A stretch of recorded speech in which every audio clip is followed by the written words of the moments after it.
Assalamualaikum warahmatullahi wabarakatuh. Hai, perkenalkan nama saya Dila Indriana dengan NIM 20030408. Saya dari Fakultas Pertanian, Program Studi Agribisnis Universitas Sumatera Utara. Pada video kali ini saya akan membahas teori utilitas resiko. Definisi dari utilitas. Utilitas adalah tingkat kepuasan yang diperoleh dari konsumsi barang-barang ekonomi. Secara konseptual, utilitas termasuk faktor-faktor yang mempengaruhi aspek keputusan risiko seperti psikologi, budidaya, dan sebagainya.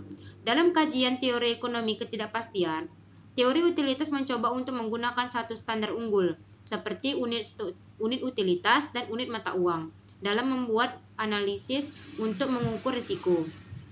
Berikutnya ada aksioma pengukuran risiko. Dalam teori utility ordinal, tingkat utility konsumen terhadap barang X dinyatakan dengan UX.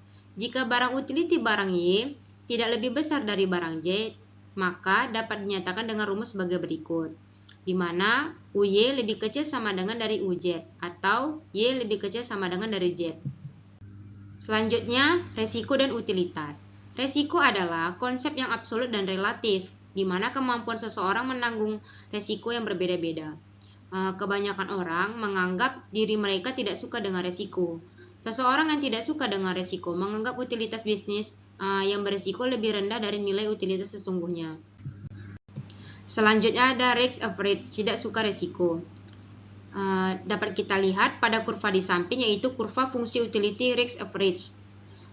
Jika seseorang bersifat tidak suka resiko, maka EU lebih besar dari EFX. Utility sesungguhnya lebih besar dari utilitas bisnis, yang dimana menyebabkan pendapatan atau kekayaan akan menyebabkan peningkatan utility.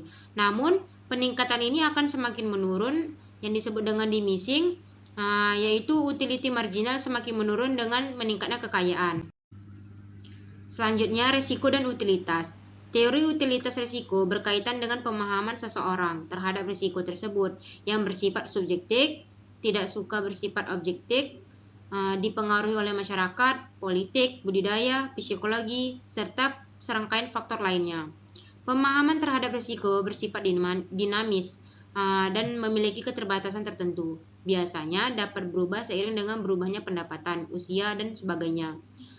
Seorang risk average bersedia mengurangi risiko dengan membeli informasi atau mentransfer risiko pada pihak lain. Berikut ada kurva utilitas kekayaan pada berbagai preferensi risiko, ya, di mana diketahui A adalah orang yang tidak suka risiko. Risk average, utilitas marginalnya semakin menurun. Orang jenis ini bersedia mengorbankan pendapatnya asal tidak mengalami kerugian. Namun ketika menghadapi kerugian, dia cenderung meminta tambahan pendapatan. Sebaliknya terjadi pada orang yang suka dengan risiko, yaitu C.